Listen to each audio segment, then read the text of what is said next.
after it with a man who knows Donald Trump so well, he wrote a book about him.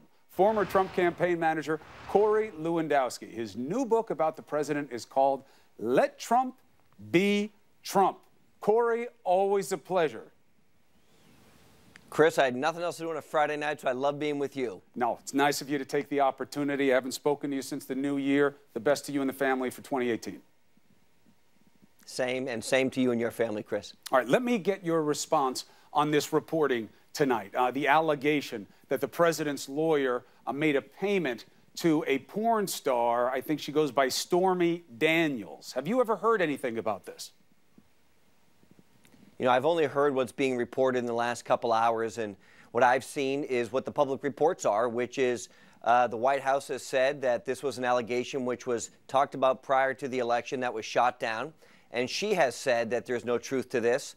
And so I don't know why this is a news story. I do understand that the Wall Street Journal has some type of sourcing on this, that they say that a payment was made, but we've got two individuals, both the White House speaking on behalf of the president and the individual in question who supposedly received a payment, who's saying that there's no truth to the story. So in normal journalism world, you'd have two sources, both prime sources, who the stories are about, who's saying that didn't take place. So I don't understand why it's still a story. I don't disagree with your skepticism, but you know what makes it a little funky?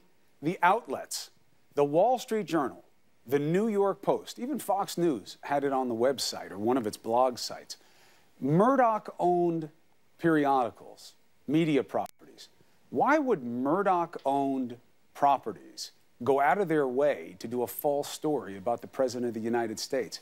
They must have vetted it, right? Some editorial staffs must have been consulted and thought it was okay. Legal staffs.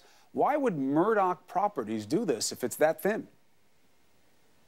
It's a great question. And, you know, I think as you look back at some of the stories that have been written about this candidate and about this administration, we've seen that there have been factual errors on many occasions from the media outlets. Now, I don't know about this story, but what I do know is that the woman who is supposedly received this money, according to the Wall Street Journal, has now been on the record saying she hasn't received any money. This incident didn't take place. She's a primary source. The person who supposedly made the payment, according to the Wall Street Journal, which would have then been candidate Trump or Mr. Trump back in 2006, through his attorney saying that this never took place. No, so I don't know where the sourcing comes from. I got you, but you look, agree with me. It's a little interesting where it came out, though, isn't it? No, a little interesting where it came out. It's interesting, but I don't understand when you've got two people who supposedly the only two people who know what really took place are both on the record saying it never happened. And if that's the case, I don't know how someone has the ability to write a story. Because there's some more allegations about the money and some proof of it. But you know what? I guess the answer is going to come from Mr. Murdoch. He's the one who put it out first. It will be very interesting to see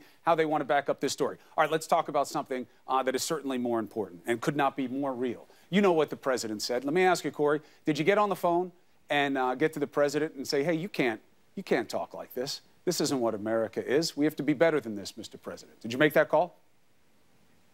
Yeah, I didn't speak to the president yesterday, Chris. I was actually, I was in Washington yesterday, and then I spent some time in Tennessee helping a congresswoman run for the U.S. Senate down there. So I didn't speak to the president yesterday. I didn't speak to the president today. I don't know what was said in the meeting because I wasn't there. And now we've got two U.S. senators, both Republicans. You know what was said in the meeting. Chris, here's what we know. Here's what I know. Yeah. We've got two Republican U.S. senators, men who I don't think we are questioning their credibility or their convictions, Tom Cotton, who've said that they didn't hear that conversation take place. Cotton wasn't sure what he heard. He didn't remember. They're trying to duck it. They want to stay away from it, Corey. They don't want to own this. Chris, they want Trump to own it. We weren't there. No, but